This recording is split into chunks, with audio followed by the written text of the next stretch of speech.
Mari kita berdoa. Kepadamu Allah yang menjadi sumber hikmat. Itulah di dalam Engkau Yesus yang menyingkapkan segala hikmat dan kebijaksanaan dan pengetahuan dan pengertian di dalam hidup kami. Biarlah akan boleh nyata lewat kami mendengar firman-Mu. Supaya roh Allah yang suci, guru yang agung, yang sanggup menyingkapkan itu bagi kami yang bodoh ini. Supaya kami yang bodoh boleh berpengetahuan, boleh hidup dan boleh hidup bersama-sama dengan Tuhan.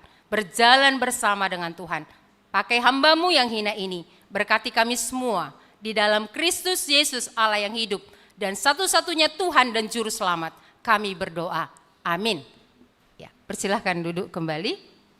Shalom bagi kita semua. Ya, senang bertemu. Ya, kalau kemari seperti pulang kampung. Ya, tapi kampung saya satu lagi ada di Persea. Jadi kampungnya jadi dua ya. Iya. Mari kita akan membuka firman Tuhan dari Amsal.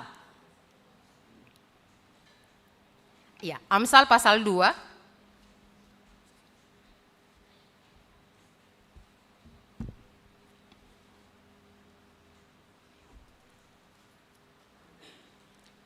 Ayat 1 sampai dengan ayat yang ke-16 saja.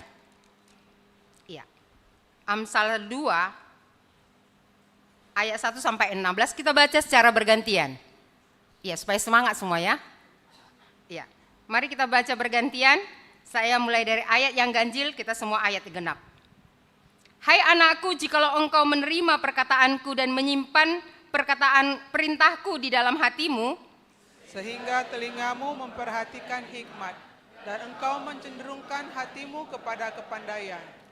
ya, jikalau engkau berseru kepada pengertian dan menunjukkan suaramu kepada kepandaian, Jikalau engkau mencarinya seperti mencari perak dan mengejarnya seperti mengejar harta terpendam, maka engkau akan beroleh pengertian tentang takut akan Tuhan dan mendapat pengenalan akan Allah. karena Tuhanlah yang memberikan hikmat, dari mulutnya datang pengetahuan dan kepandaian. Ia menyediakan pertolongan bagi orang yang jujur, menjadi perisai bagi orang yang tidak bercela lakunya. Sambil menjaga jalan keadilan dan memelihara jalan orang-orangnya yang setia. Maka engkau akan mengerti tentang kebenaran, keadilan, dan kejujuran, bahkan setiap jalan yang baik. Karena hikmat akan masuk ke dalam hatimu dan pengetahuan akan menyenangkan jiwamu. Kebijaksanaan akan memelihara engkau, kepandaian akan menjaga engkau. Supaya engkau terlepas dari jalan yang jahat, dari orang yang mengucapkan tipu muslihat, Dari mereka yang meninggalkan jalan yang lurus dan menempuh jalan yang gelap. yang bersukacita melakukan kejahatan, bersorak-sorak karena tipu muslihat yang jahat. Dan berliku-liku jalannya dan yang sesat perilakunya. Supaya engkau terlepas dari perempuan jalang, dari perempuan yang asing, yang licin perkataannya. Ya, sampai demikian pembacaan firman Tuhan. Tema kita pada siang hari ini, ya pagi menjelang siang ya, adalah hikmat yang sejati. Ya, tentu ada hikmat dari dunia, tapi ada hikmat daripada Allah. Kita melihat setelah manusia jatuh ke dalam dosa, perbandingan ini sangat jelas perbedaannya. Di mana perbedaannya? Kita lihat di Taman Eden mulai. Setelah Adam dan Hawa jatuh ke dalam dosa, mereka memang masih punya hikmat, tapi hikmat sudah dari dunia. Dari mana kita lihat? Ketika mereka melihat ketelanjangan mereka, mereka menutupi pakai daun pohon ara. Ini hikmat dunia. Hikmat dunia memang ada, tapi dia menutupi ketelanjangan itu tidak akan mampu. Karena apa? Karena hikmat manusia ini, apa yang bisa dibuat pohon ara? Daun pohon ara. Daun pohon ara itu akan cepat layu, akan cepat rusak, dan tidak akan bisa bertahan.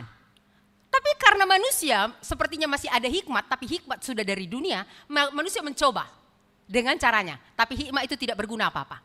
Karena daun pohon ara tidak berguna apa-apa. Ini sejak di Taman Eden. Mulai kita lihat hikmat itu sudah tidak ada lagi hikmat daripada Allah.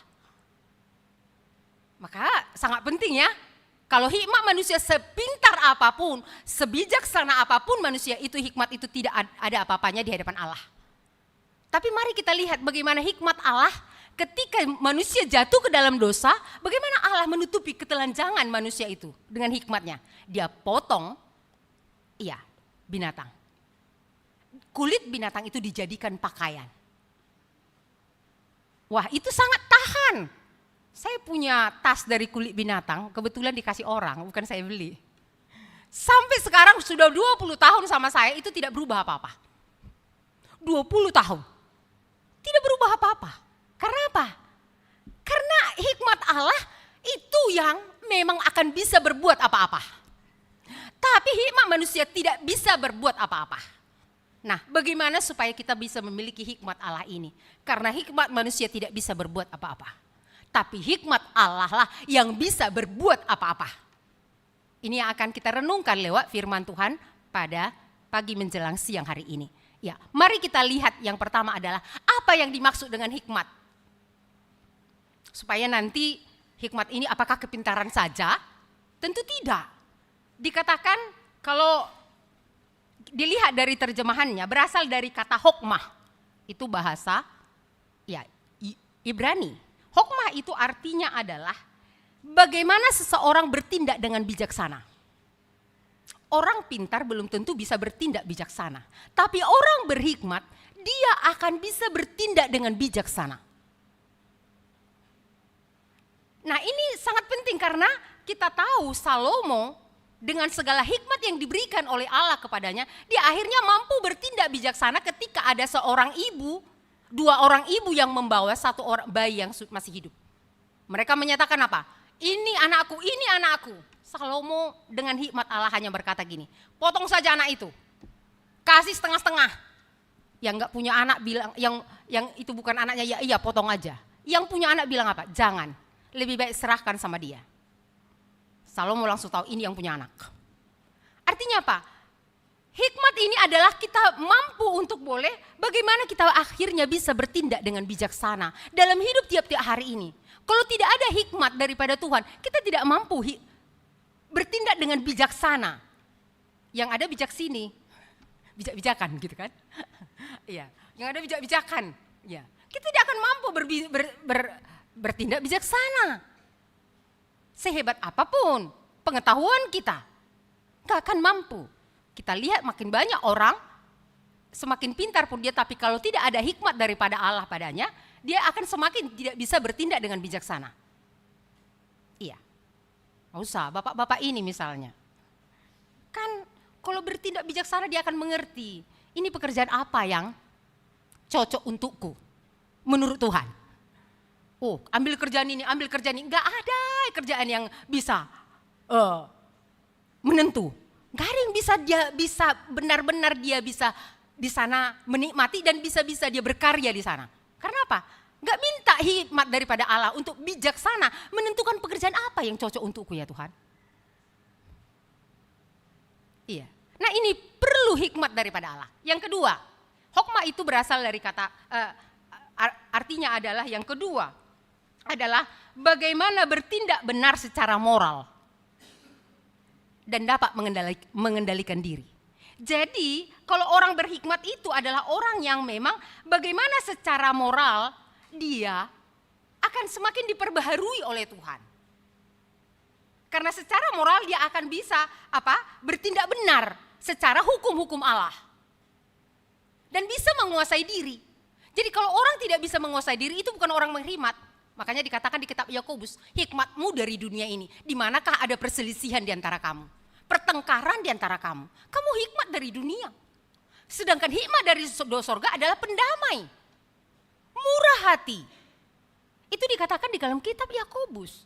Jadi hikmat yang kedua ini artinya adalah bagaimana seseorang bertindak secara moral itu sesuai dengan firman Allah dan dia dapat menguasai dirinya. Maka kalau orang tidak semakin bisa menguasai dirinya, itu bukan orang berhikmat. Menguasai karakter-karakternya. Tindakan-tindakannya tidak sesuai dengan hukum-hukum Allah. Itu bukan orang berhikmat. Ini yang kedua.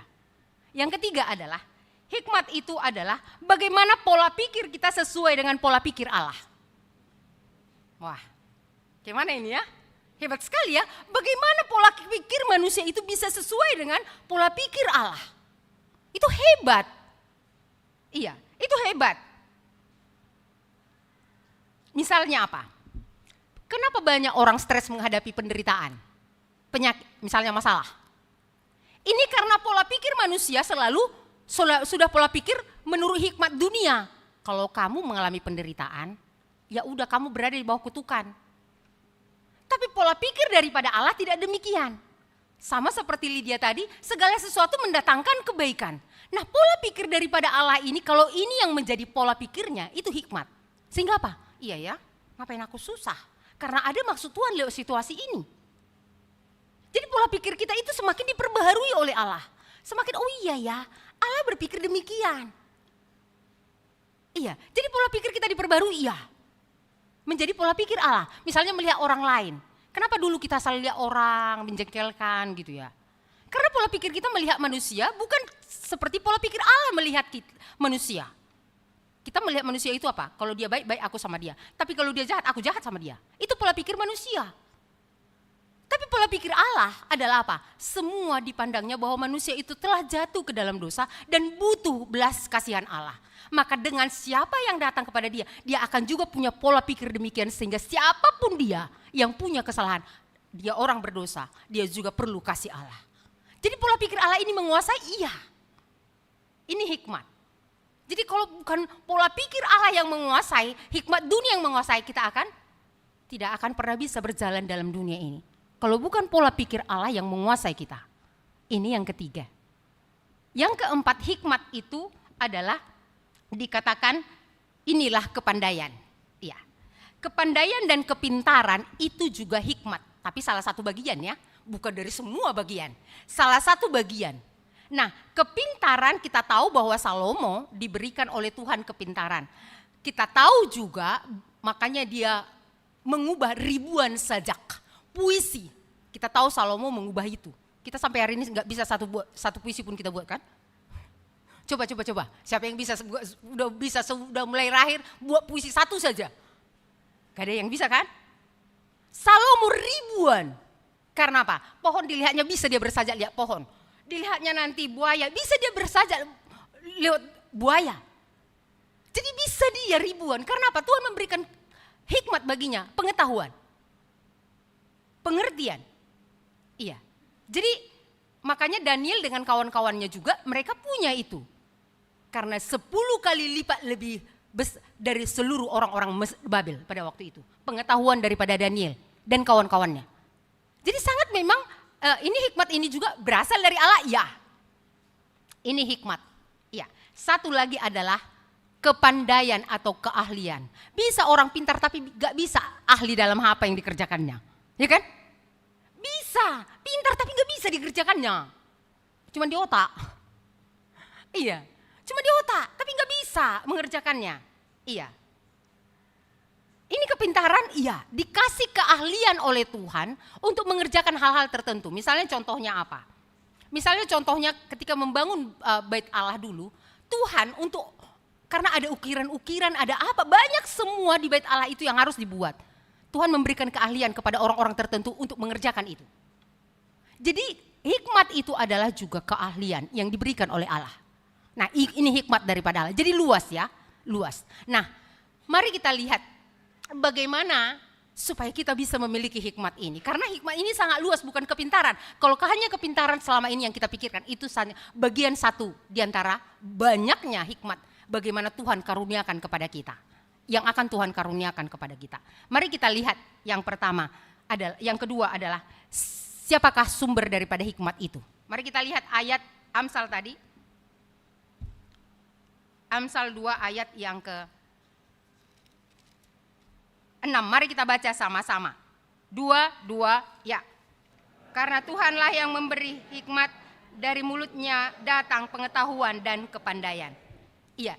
Jadi, nah ini yang penting. Orang bisa belajar ilmu psikolog.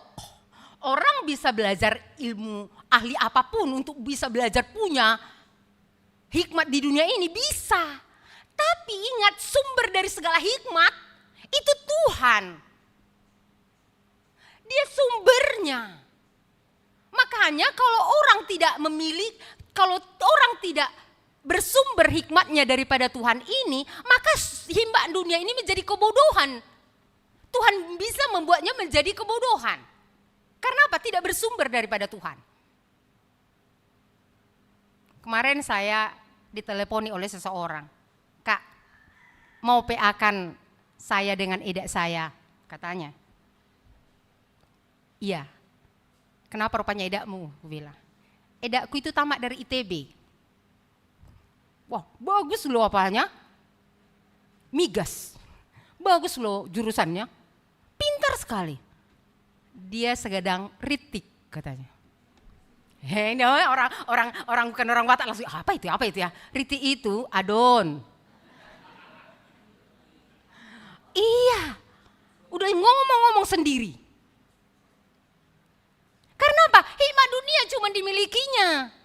Dia tidak memiliki hikmat yang bersumber daripada Tuhan. Yang mampu mengalahkan situasi-situasi sulit. Nah, ini sangat penting. Karena sumber ini kalau tidak dimiliki, maka kita tidak, hikmat dunia yang akan kita miliki. Dan tidak mampu berbuat apa-apa. Ingat tadi, hikmat dunia tidak akan mampu berbuat apa-apa. Tidak akan mampu berbuat apa-apa. Ya. Mari kita lihat satu ayat, Kolose. Kolose pasal 2. Kita kasih pembatas karena kita nanti akan kembali ke sana.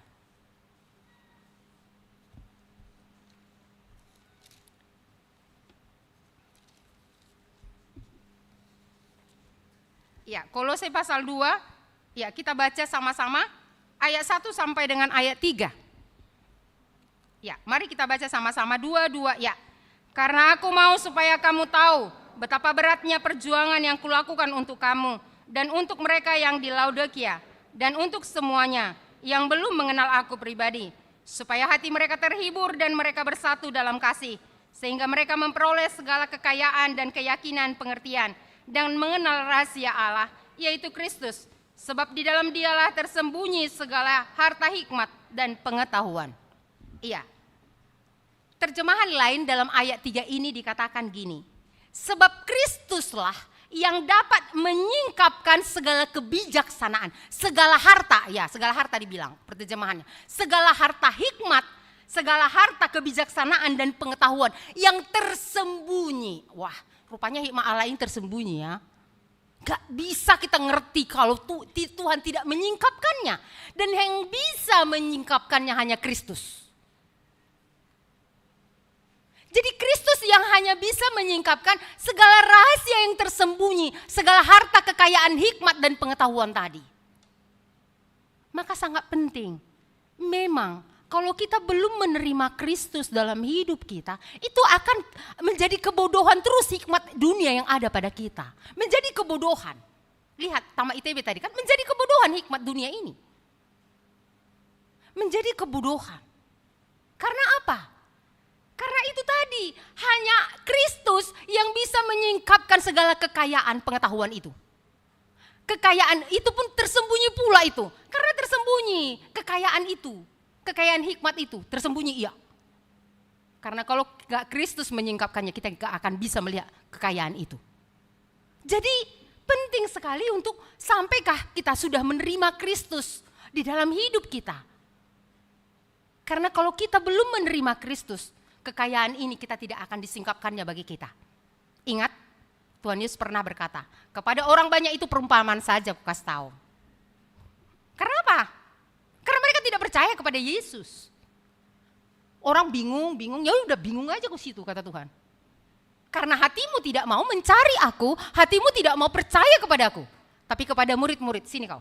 Katanya Tuhan Yesus, sini. Tahu arti tadi perumpamaan? Tidak Tuhan. Sekarang ku singkapkan bagimu. Wah, baru murid-murid ngerti. Waktu belum disingkapkan Yesus. Padahal ada yang pintar. Mereka iya, Yohanes itu pintar. Matius itu pintar, gak mungkin jadi pemungut cukai kalau gak pintar. Apa artinya itu? Kok gak ngerti kami? Ya kepada orang banyak perumpamaan saja. Tapi kepada kamu akan kusingkapkan rahasia itu. Jadi artinya ini sangat penting. Jangan kita anggap sepele selama ini belum memiliki Kristus itu, wah itu nomor sekian saja. Tidak. Kalau kita tidak benar-benar memiliki Kristus dalam hidup kita, rahasia ini tidak kita akan dapatkan. Karena hanya Kristus yang dapat menyingkapkannya.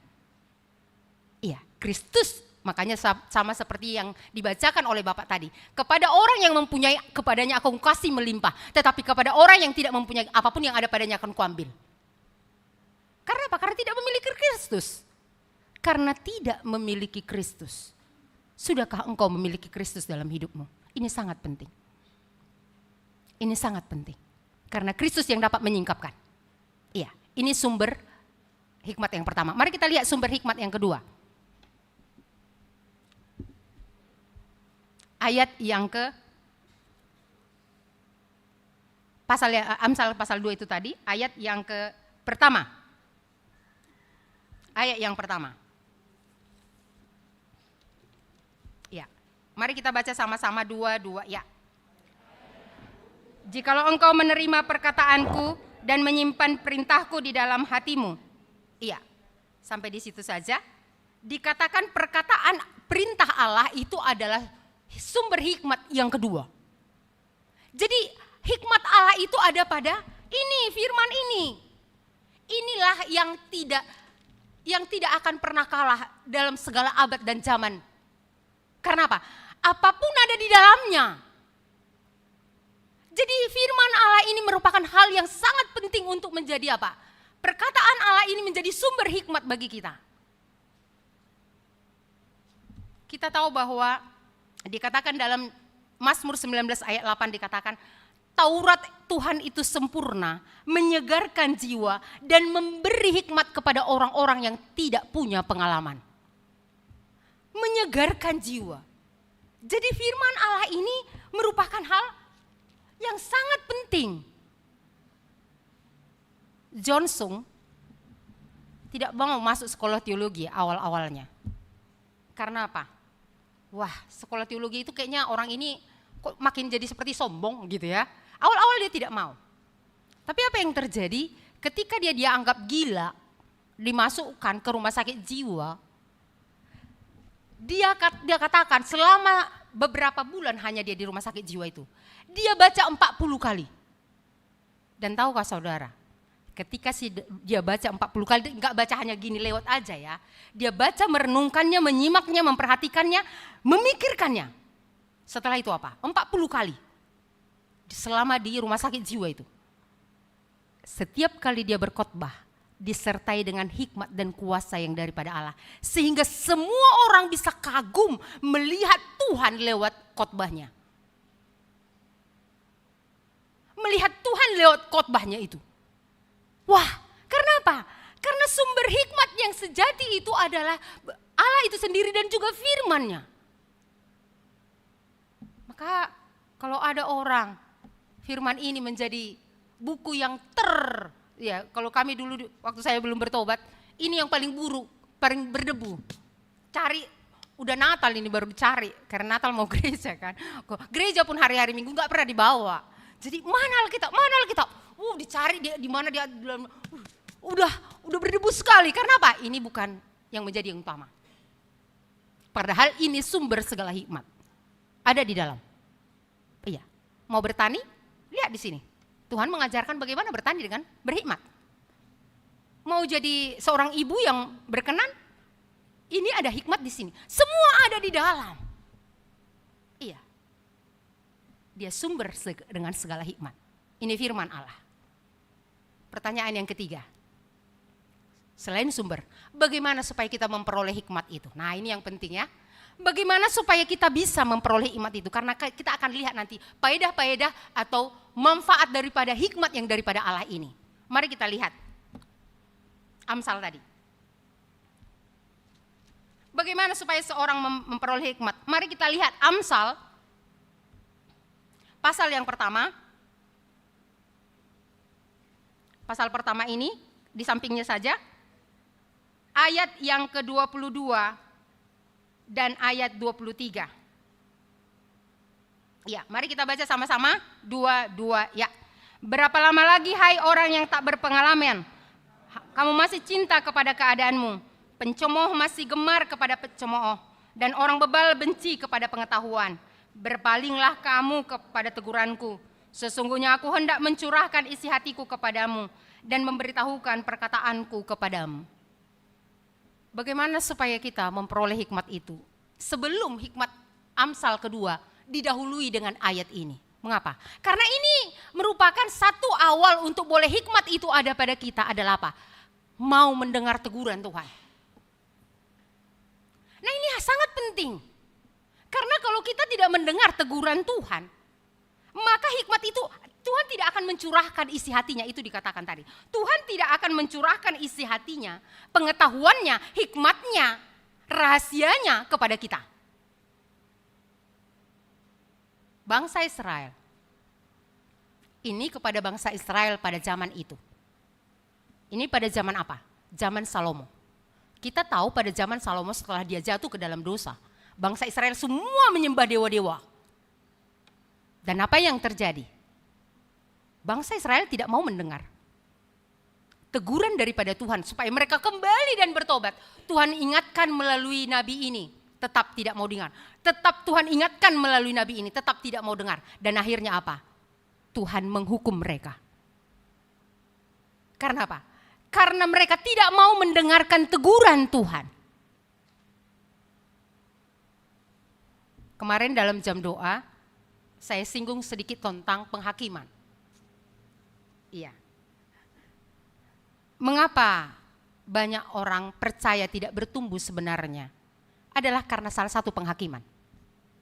Karena kalau kita bahas dalam jam doa itu, orang yang menghakimi akan dihakimi Allah.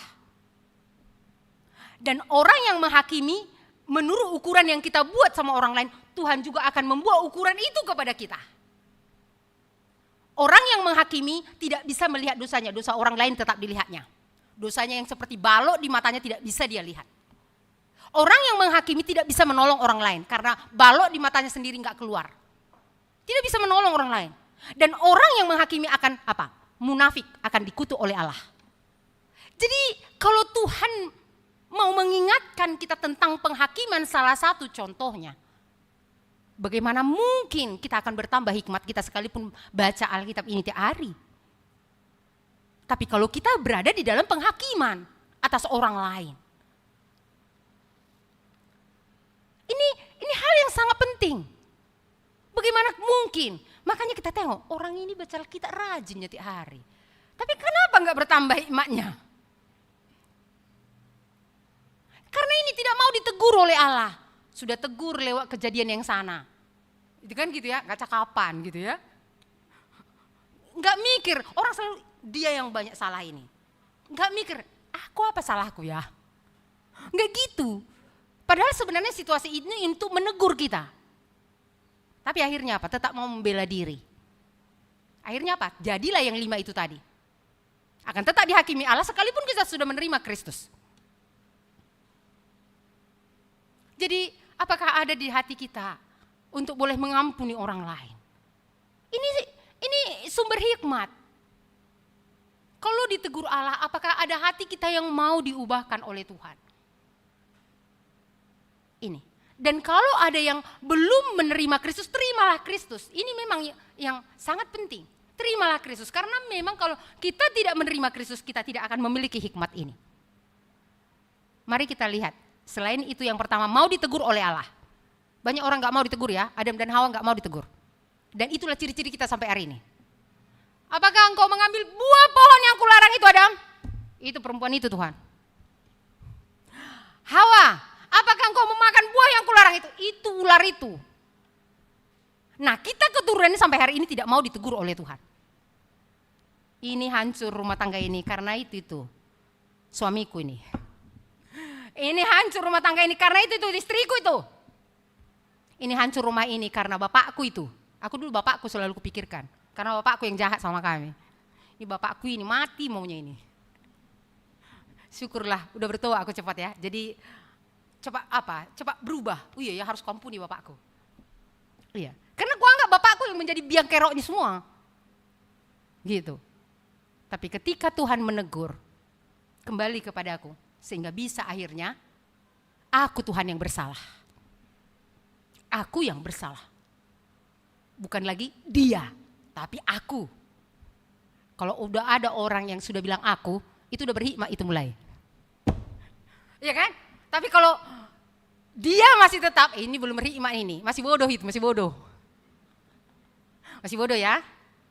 Jadi kalau kita masih bilang ini gara-gara bapakku ini gara-gara menantuku ini gara-gara, itu masih bodoh itu ya. Masih bodoh, karena hikmat lawan katanya bodoh, ya kan? Iya, bodoh. Iya, atau bebal. Iya, ini yang kedua, mau ditegur oleh Allah. Mari kita lihat yang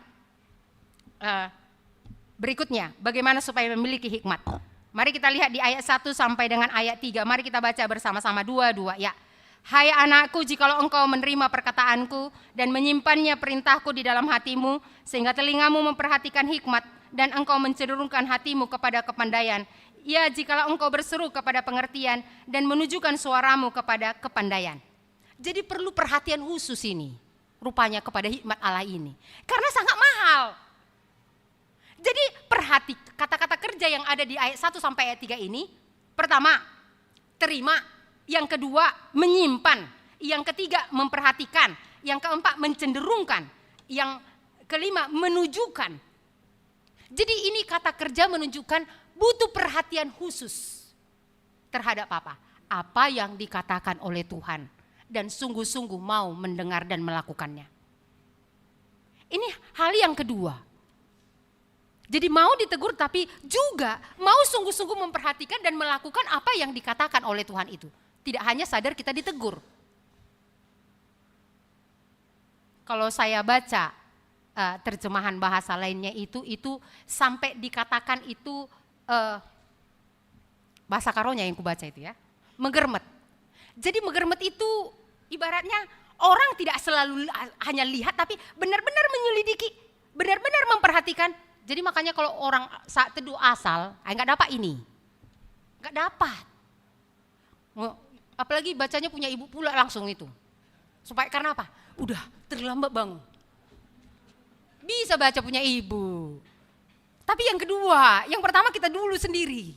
Ini enggak sempat lagi. Itu pun bacanya enggak memperhatikan lagi. Asal baca aja, baca pokoknya Tuhan sudah tahu, udah ku apa ya, udah ku baca ya Tuhan. Kau baca kayak gitu, aku bilang. Makanya Johnson itu bisa sampai 40 kali bisa baca Alkitab dan punya hikmat dari sana karena dia memperhatikan, menggermet, memperhatikan dan mau melakukan apa yang Tuhan katakan. Nah, ini yang kedua. Yang ketiga, mari kita lihat ayat 4. 2 ya. Jikalau engkau mencarinya seperti mencari perak dan mengejarnya seperti mengejar harta yang terpendam. Iya. Di sini kita lihat adalah jikalau engkau mencarinya seperti harta terpendam. Karena mahal, bagaimana kita cari cari uang? Wah, jam 3 pun bisa bangun ya. Orang yang live itu, udah ada rupanya orang yang jualan jam 3. Jam 2 pun sudah ada. Gini aku, hebat kali untuk uang ini manusia ya. Karena apa? Dianggap mahal. Jam 2 pun udah live. Jadi orang, kupikir-pikir gini, tapi apakah ada seperti itu orang yang mencari hikmat ini? Mengejarnya seperti mengejar harta yang terpendam. Ini. Jadi memang harus serius untuk boleh bagaimana supaya hikmat, misalnya contohnya apa? Contohnya adalah ketika kita tahu udah ada teguran nih, berarti hikmat akan jalan sama kita. Kalau sudah ada teguran berarti hikmat itu akan jadi. Misalnya tegurannya, seperti Lydia tadi. Misalnya contohnya soal sombong. Kalau ini tidak dikejar, maka kesombongan itu tidak akan bisa lepas. Ini harus dikejar. Supaya apa? Supaya kerendahan hati itu boleh terjadi. Tapi kalau orang hanya sadar, oh ya aku sombong. Tapi minggu depan tetap sombongnya di situ, ini enggak mengejar ini. Orang yang mengejar adalah apa? Tuhan masih sombongku, masih di sini. Dia akan meneliti tiap hari. Karena dia mau kejar untuk dapatkan ini. Untuk dapatkan hikmat daripada Allah ini. Karena hikmat salah satu adalah bisa kita lepas dari dosa. Mengejarnya. Tapi kenapa enggak kita kejar? Bukan ini yang mahal ya, uang, sen. Iya. Hepeng kan? Iya. Sering kan, apa yang dicari orang uang. Lagu anak-anak. Waktu aku bilang, apa yang kalian cari? Anak-anak itu jujur. Dia bilang apa? HP katanya. Karena HP masih di otaknya kan? Iya. Tapi kita sering kali orang dewasa tidak jujur terhadap diri kita. Kenapa kita pelit? Uang sebenarnya kita cari. Gak usah cari lagi. Kita itu pelit. Itu ciri-ciri orang cinta uang. Kawan di samping gak ada makanannya, gak bisa kita perhatikan itu. Kurasa gak ada uangnya si kawan itu, kan gitu ya. Tapi kita nyaman dengan diri kita yang banyak uang. Itu orang yang tidak akan pernah berhikmat. Kejar, kalau udah tahu satu gak benar, kejar. Seperti mengejar harta yang terpendam. Dan itulah yang saya lakukan. Setiap kali Tuhan ingatkan saya dosa saya kejar terus sampai saya dapat. Karena apa? Itu mahal, lebih mahal dari emas. Karena itu dikatakan hikmat itu lebih mahal daripada ribuan keping emas. Itu di pasal 3. Ribuan keping emas. Kejarlah. Kalau harta yang berharga, hikmat itu, kejarlah. Supaya apa? Akan mendapatkannya. Iya. Nah, apa manfaat hikmat? Mari kita lihat manfaat hikmat yang pertama. Secara cepat kita akan baca, mulai dari ayat 5. Mari kita lihat manfaat hikmat yang pertama. Ayat 5, kita baca sama-sama 2, ya. Maka engkau akan memperoleh pengertian tentang takut akan Tuhan dan mendapat pengenalan akan Allah. Ya. Jadi akan memperoleh pengertian takut akan Tuhan. Jadi semakin rupanya orang berhikmat, semakin orang memiliki takut akan Allah. Apa takut akan Allah ini? Takut akan Allah adalah membenci dosa. Jadi rupanya membenci dosa itu hikmat daripada Allah itu. Kalau dari manusia, semua manusia cinta dosa. Termasuk saya. Cinta dosa. Tetapi ketika kita semakin mendengar perkataan Tuhan, semakin kita mengejarnya, semakin takut akan Allah itu akan ada pada kita. Membenci dosa itu. Jadi kenapa enggak ada benci dosa? Berarti ya itu tadi, kita enggak mau dengar teguran Tuhan. Kita enggak mau mengejarnya. Karena kan pasti semakin takut akan membenci dosa. Kenapa Yesaya mengatakan ketika dia Tuhan perhadapkan dengan penglihatan akan sorga itu, dia bilang apa? Tuhan, aku seorang najis bibir, aku manusia celaka. Maka apa sedemikian sedemikian Yesaya bisa berkata sedemikian?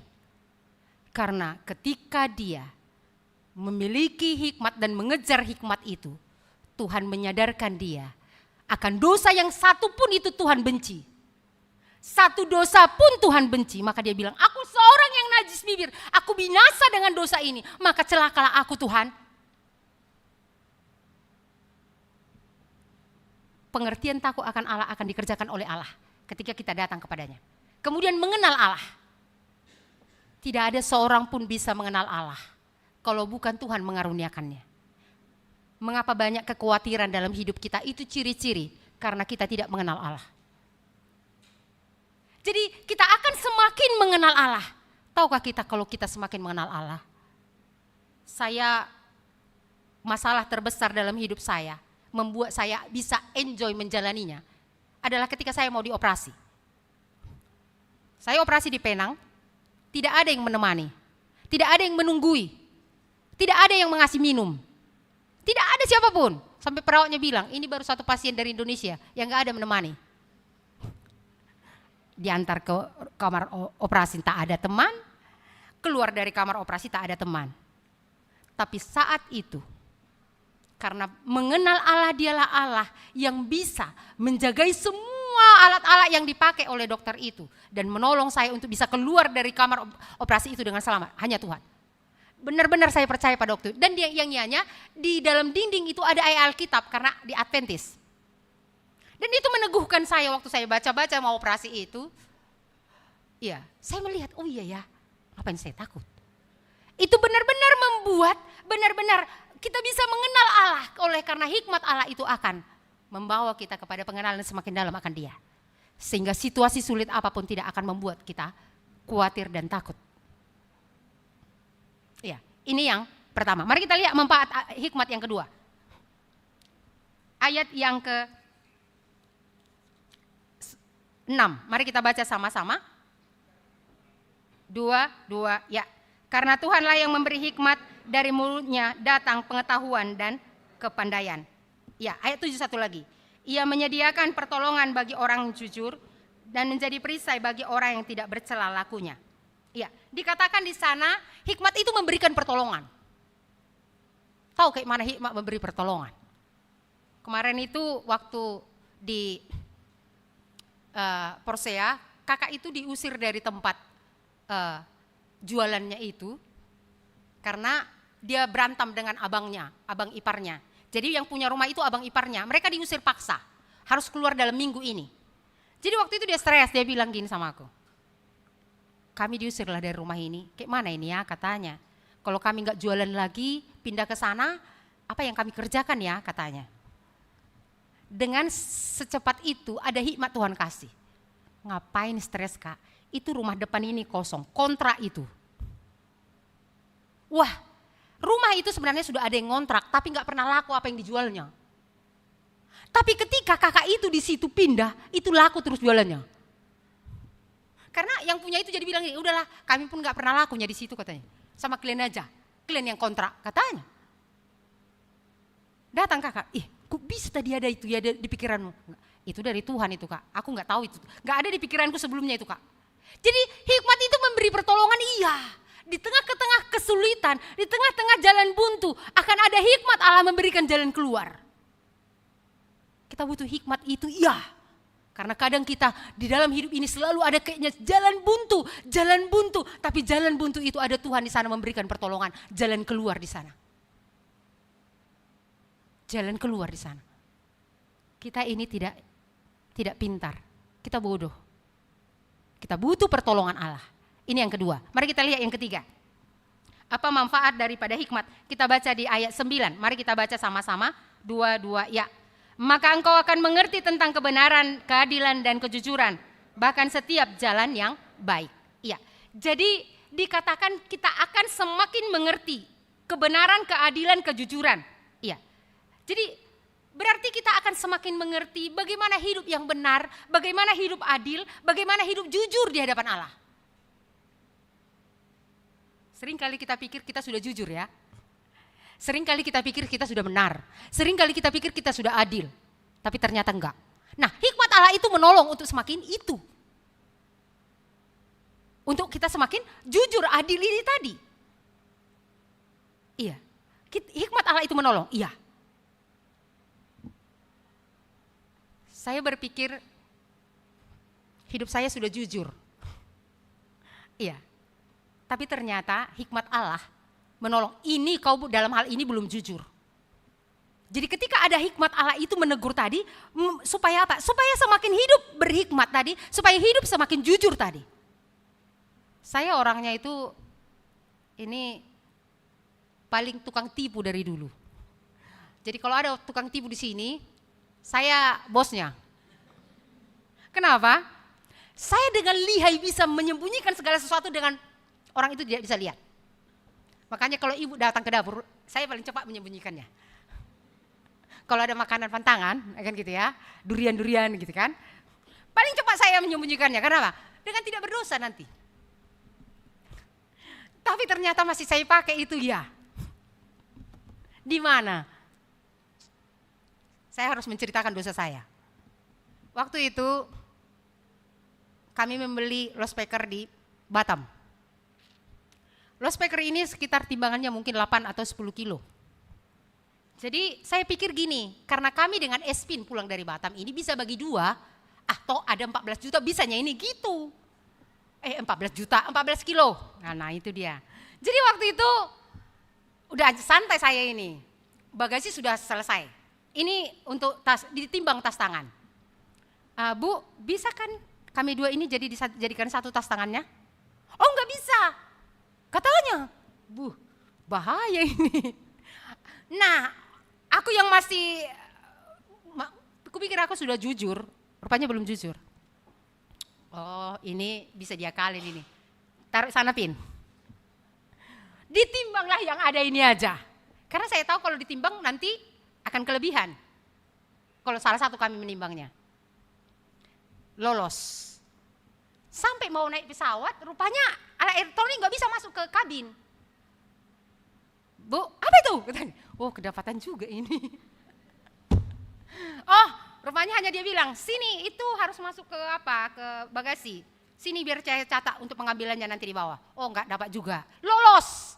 Sensor yang kedua. Sensor yang terakhir yang nggak bisa lolos. Masuk pesawat, turun pesawat. Pin, karena kita udah capek pelayanan, kita naik apa dulu ya? Mobil eksekutif. Dari bandara ke kampung. Kami belilah eksekutif ini. Naik AC kan? Dengan harga 160 satu orang. Di dalam sakit kepala minta ampun. Kumatikan semua AC karena kebetulan kami cuma 2 orang 3 orang dalam. Kumatikan semua AC-nya. Enggak juga. Tuhan, aku tanya, kenapa sakit kepala aku Tuhan? Kau tipu. Boleh orang kau tipu, aku enggak bisa kau tipu. Kau pakai lagi dulu kelicikanmu itu kan? Minta ampunlah aku di situ kan. Tuhan ampunilah aku. Memang enggak pernah lagi aku kerjakan ini, tapi enggak akan mau lagi aku ngerjakan ini sekalipun rugi. Aku bilang. Tapi dosa tetap harus ditanggung. Tahanlah tanggung dosamu ya. Supaya kau tahu itu berat, sampai ke kampung kau enggak bisa tidur dan sakit kepala terus. Udah kau minta ampun dosamu, ya biar bisa kau tahu bahwa ketidakjujuran itu tidak berkenan di hadapanku. Sampai ke kampung saya tidak bisa tidur. Si Espin sudah gini-gini di dalam. Saking sedapnya tidurnya. Aku tengok-tengok si kawan ini enak kali tidur ini. Awak. Itulah kelicikan saya dari dulu. Ketidakjujuran. Dibukakan Tuhan dalam hidup saya. Kamu belum jujur. Nah ketika ada hikmat Allah menolong kita untuk semakin jujur, adil, benar. Kalau bukan Tuhan mengingatkan kita, kita akan semakin merasa apa? Kita merasa benar, kita merasa jujur, kita merasa adil. Tuhan mau kita hidup. Ini yang akan didatangkan oleh hikmat Allah. Itu yang ketiga. Mari kita lihat yang keempat. Ayat yang ke-10. Ya sedikit lagi ya. Mari kita baca sama-sama. 2 ya. Karena hikmat akan masuk ke dalam hatimu dan pengetahuan akan menyenangkan jiwamu. Jadi hikmat itu menyenangkan jiwa. Coba kayak seperti Lydia tadi. Ketika belum ada perkataan Tuhan, hikmat Allah berbicara sama dia, stres dia. Tapi ketika mulai ada firman Tuhan berbicara, dia itu menyenangkan. Sekalipun operasi yang akan dijalani di depan, tapi itu menyejukkan jiwa. Menyenangkan hati. Membuat orang berseri-seri wajahnya. Padahal yang diterimanya mau disayat nih kan. Tapi bisa menyenangkan jiwa. Hikmat daripada Allah itu akan bisa menyenangkan jiwa. Bisa membuat berbahagia. Karena itu yang dikatakan. Berbahagialah orang yang dosanya diampuni. Maka kenapa kita gak pernah berbahagia? Karena tidak ada hikmat Allah. Hikmat Allah itu apa? Pengampunan dosa itu. Tidak ada pada kita. Nah, menyenangkan jiwa. Berikutnya, mari kita lihat ayat yang ke-11. Ya. Mari kita baca sama-sama 2 ya. Kebijaksanaan akan memelihara engkau, kepandaian akan menjaga engkau. Jadi hikmat Allah itu bisa menjaga kita rupanya. Seperti benteng yang kokoh yang membuat kita, kegelapan itu tidak bisa menghancurkan hidup kita, salah satunya misalnya. Itu seperti kokoh, benteng. Kemarin itu ada orang yang kerasukan, hikmat manusia dipakai semua. Ditaruhlah di sini yang hitam, ditaruhlah minyak air jeruk purut, ditaruhlah semua hikmat manusia. Akhirnya makin kesurupan. Waktu itu saya berdoa, Tuhan, apa hikmat yang Tuhan mau untuk boleh saya lakukan sama anak ini? Tuhan suruh nyanyi dulu. Saya enggak neking dulu, nyanyi. Anak Allah, Yesus namanya, menyembuhkan. Pingsan orangnya, langsung keluar setannya. Lalu Sesudah itu, pindah setannya sama yang lain. Datang yang kesurupan tadi ini bilang, nyanyi aja lagi kak, nyanyi aja lagi kak. Yang kesurupan itu yang bilang nyanyi aja lagi. Wah, karena dia melihat hikmat Allah, betapa besarnya kuasanya menjagai sehingga lepas dari kegelapan itu. Bukankah besar kuasa hikmat Allah? Menjagai sehingga kegelapan itu tidak ada satu pun bisa mencelakakan kita. Dan akhirnya datanglah si Espin. Waktu saya pergi pelayanan itu, Espin gak ikut karena ada pekerjaan yang dia kerjakan. Datang dia, bersyukur kali aku Tuhan. Aku sudah bertobat sehingga setan itu pun tidak bisa mengganggu aku, katanya. Pulang aku gitu, Kak, aku ketawa-ketawa tadi sendiri. Kok kau pula yang ketawa-ketawa orang di sana kesurupan? Gak berdoa kok tadi, berdoanya aku kak, katanya. Tapi bersyukur kali aku, setan itu gak bisa lagi menggangguku kak, katanya. Iya ya, aku pikir-pikir ya juga. Bukankah hikmat Allah itu menjadi benteng yang menjaga kita, di mana kegelapan itu ingin mencuri, membunuh dan membinasakan kita. Tapi benteng daripada Tuhan menjagai kita, sehingga kegelapan tidak akan berkuasa menjamah kita. Satu lagi yang terakhir, mari kita baca di ayat yang ke-12. Mari kita baca sama-sama. 2 ya. Supaya engkau terlepas dari jalan yang jahat, dari orang-orang yang mengucapkan tibu muslihat. Jadi untuk kita bisa lepas dari dosa hanya butuh hikmat Allah. Jadi ketika kita semakin memiliki hikmat daripada Allah ini, kita akan semakin lepas dari satu dosa ke dosa yang lain. Hebat ya? Iya. Hikmat Allah ini akan melepaskan kita dari tipu muslihat, ketidakjujuran, kesombongan, akan melepaskan kita dari situ. Hikmat manusia tidak bisa. Hikmat dari dunia tidak akan pernah bisa melepaskan kita dari situ. Bukankah hebat? Coba, apa yang membuat laki-laki stroke? Marah, ya kan gitu ya? Marah. Tapi coba kalau bisa lepas dari marah. Kan gak jadi penyakitan kan? Iya, betapa banyaknya orang mati, tiba-tiba muda. Kenapa? Tiba-tiba stroke. Tekanan darah memuncak ke otak. Sehingga pembuluh darah pecah. Nah ini yang terjadi. Jadi betapa berbahagianya ketika kita bisa memiliki hikmat ini. Jadi berarti apa? Kalau orang tidak semakin hidup kudus berarti dia tidak semakin berhikmat ini. Karena apa? Hikmat itu akan mengajarkan kita untuk tidak akan terlepas dari dosa-dosa itu. Hikmat Allah akan menolong, akan memampukan kita untuk bisa keluar dari kejahatan-kejahatan kita. Makanya Kristus yang terutama di dalam hidupku, di dalam Dia tersembunyi segala hikmat dan pengetahuan. Dia jauh melebihi segalanya. Mengapa Dia jauh melebihi segalanya? Karena siapa yang bisa mengalahkan satu dosa saja pun di bumi ini? Coba tunjuk tangan. Siapa yang bisa cari di bumi ini yang bisa mengalahkan satu dosa saja? Tuhan berkata sama saya, pernahkah satu dosa bisa kau lepas dengan kekuatanmu? Tidak Tuhan, makanya jangan sombong. Kalau kau bisa lepas, itu karena hikmat dan anugerah daripada aku. Kalau orang belum lepas, itu karena kau belum mendapat hikmat daripada aku. Jangan kamu menyombongkan diri.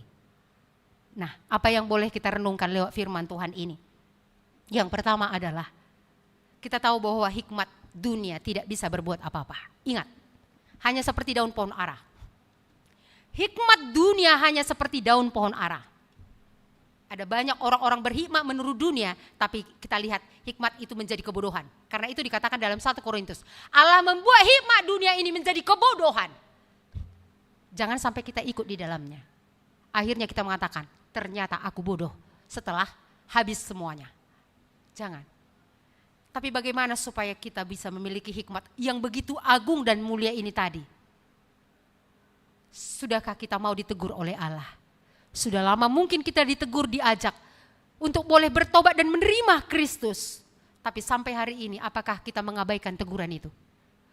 Apakah kita sudah lama Tuhan menanti-nantikan kita? Mari datang kepadaku. Aku sumber hikmat itu, kata Tuhan Yesus. Maukah engkau menerima aku? Apakah kita mendengarkan ajakan itu? Yang kedua, kalau kita sudah menerima Kristus, maukah kita ditegur oleh Tuhan? Maukah kita mencarinya hikmat itu seperti mencari harta yang paling berharga? Kita akan menemukannya, pasti kita akan menemukannya, iya. Nah, apa hikmat yang kita perlu dalam hidup ini?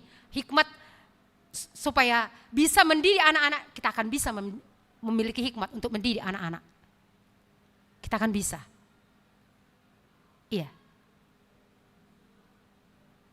Sekalipun saya dulu tidak memiliki anak, tapi salah satu saya kira, Mei itu dulu, itu menjadi ajaran bagi saya, bagaimana saya mendidik, itu menjadi seperti anak. Itu salah satu hikmat daripada Tuhan. Saya tidak pernah mengerti. Waktu itu saya bilang, gak ngerti saya, karena di bawahnya saya menangis terus. Saya gak mengerti bagaimana mendidik anak ini Tuhan. Tapi Tuhan selangkah demi selangkah memberi saya hikmat. Jadi tidak ada kita yang bisa kekurangan hikmat. Iya, ketika kita terus mengejarnya. Yang ketiga, semakin berhikmatkah kita? Apakah manfaat hikmat ini semakin kita nikmati dalam hidup kita? Kita semakin mengenal Allah, karena hikmat itu akan mengerjakan ini terus dalam hidup kita. Dengan apa? Berlimpah. Ini yang boleh kita renungkan hari ini. Ya, sampai demikian mari kita akan tutup firman Tuhan ini. Mari kita bernyanyi, kita bangkit berdiri. Kita akan akhiri ibadah kita. Kristus yang terutama.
Mari kita berdoa. Kami mengucap syukur ya Tuhan. Betapa besarnya, mulianya hikmat daripadamu itu. Kalau hikmat dunia ya Tuhan, sudahnya kami lihat bahwa tidak dapat berbuat apa-apa. Tolonglah kami Tuhan, supaya kami boleh memiliki hikmat daripadamu itu. Karena hikmat daripadamu itu jauh lebih mahal daripada ribuan keping emas. Sehingga kami tidak akan kekurangan apapun dalam menjalani hidup kami ini. Berjalan bersama dengan Tuhan. Oleh karena itu ya Tuhan, jikalau ada di tengah kami sampai hari ini, belum menerima Engkau sebagai Tuhan dan Juru Selamat kami secara pribadi. Karena di dalam Engkau-Nya Yesus sumber hikmat yang dapat menyingkapkan segala harta kekayaan hikmat itu, yang tersembunyi itu. Tolonglah Tuhan, lembutkanlah hati kami, supaya sungguh-sungguh kami boleh menerima Engkau Yesus dalam hidup kami. Dan kalau kami sudah menerima Engkau ya Tuhan, tapi kami selama ini sulit ditegur oleh Tuhan, bahkan kami mungkin masih menyimpan kepahitan-kepahitan atau juga penghakiman atas orang lain, bahkan dosa-dosa yang lain. Tuhan berilah, ketika kami mengejar itu mau disucikan oleh Tuhan, kami akan boleh memiliki hikmat daripadamu itu. Izinkan kami boleh melihat keagungan hikmat yang Engkau sediakan ini Tuhan, supaya boleh kami mengejarnya. Karena sering kali kami mengejar yang di bumi ini, bukan yang bernilai yang kekal, bukan hikmat-Mu itu. Roh-Mu yang kuduslah kiranya meneguhkan firman-Mu ini dalam setiap hati kami masing-masing, supaya tidak ada satupun yang Tuhan lewatkan dari kami. Kami bersyukur untuk seluruh ibadah kami pada pagi hingga siang hari ini, dan sebentar kami akan pulang ya Tuhan ke rumah kami masing-masing. Biarlah kiranya Tuhan menyinari kami dengan wajah-Mu. Biarlah kiranya keselamatan yang daripadamu itu akan jadi di tengah-tengah kami. Dan Roh-Mu yang kudus akan boleh meneguhkan, memimpin kami. Dan membawa supaya melalui hidup kami, bangsa-bangsa akan boleh melihat Tuhan Yesus dalam hidup kami. Amin. Kepada Allah beri puji. Kepada Allah beri puji, semua makhluk dipuji, padanya ku beri pujian, Bapa, Anak, dan Roh Suci.